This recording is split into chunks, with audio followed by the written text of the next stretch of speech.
These pump zones open about 25 miles away. The system at this point is almost entirely automated.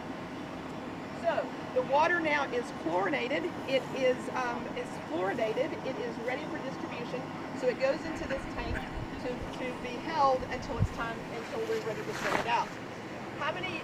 Who can give me a guess about how many gallons of water this tank will hold? On the nose. It is a 5 billion gallon tank. Still doing geometry? Now, I will say this is a great opportunity to calculate volume, but the tank will hold 5 million gallons. In a summer day, we will go through that twice. Now that at this particular pump station. That doesn't mean it drains down and then we fill it up, but that's how much water will go through it. In the wintertime, about 5 million in a day. Why do you think our demand increases in the summertime? Watering lawns. Not just that, but farming irrigation as well. So the main reason that our demand increases so much in the summertime is irrigation.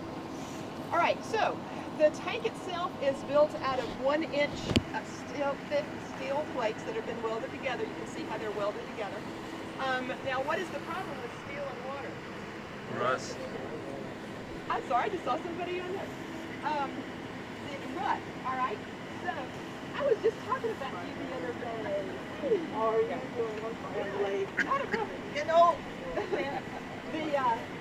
so rust. Well, the inside of the tank is painted with a polymer paint, which acts as a barrier between the water and the steel.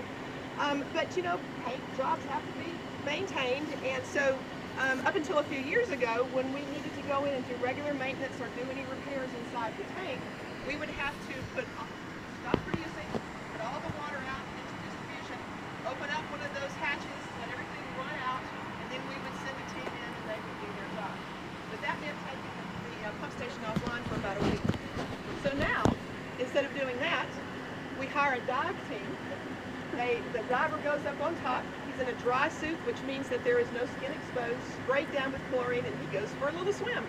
And he goes in and he videotapes the entire inside of the tank.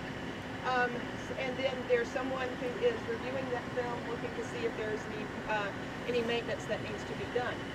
While he's there, he does a little house cleaning for us. Our water does come from a limestone aquifer, so that means that we're going to have dissolved calcium and magnesium in it. It's what makes our water hard. It's that white scaly stuff on your shower. So as the water sits still, it precipitates out. But also, with the water, we're pulling with so much force this water from the aquifer, it pulls up sand and bits and pieces of rock. So that is all in the water. And when it sits still, it's going to settle to the bottom. So we get a nice layer, it looks like a beach, on the bottom. So while the diver is in there, he has an underwater vacuum cleaner. He vacuums all of that up. It's hooked to a port on the outside. It just runs out, and all that dirt becomes part of the soil. Okay, now, did you notice all the handprints? Yeah. The water coming out of the ground is a constant 72 degrees, no matter what time of the year it is. So in the summertime, when it's 98 degrees out, what do you think the tank feels like? Nice and cool. Now I don't know how it'll be today because it's not real hot yet. But in the wintertime, if it's 48 degrees out, what does the tank feel like? Warm. So in the heat of the summer, when we have groups out here, guess where everybody is? Plastered against that tank. And that's the reason you see all those handprints. Is there a top on? There is a top. They do have a top.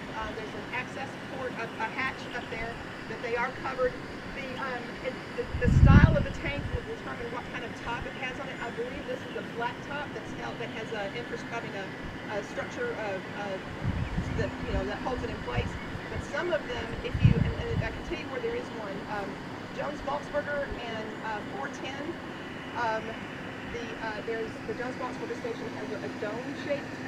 Sort of looks like the top part of the thing at Epcot, and the actual structure, the physics of the structure holds it up. Now, remember I told you that I was going to keep an eye on this is nice, but electronic scale. So every day we have somebody that comes out and pulls a sample from the sample point and does a reagent, old-fashioned checking for chlorine, checking for fluoride to make sure that what we're doing, what we're getting here are accurate. So I'm going to turn on the sample point and allow you to, but it's real muddy here, so be careful. Allow you to fill up your water bottle if you would like. You may want to rinse it out a little bit. And then we're going to move into the station. You want to come over?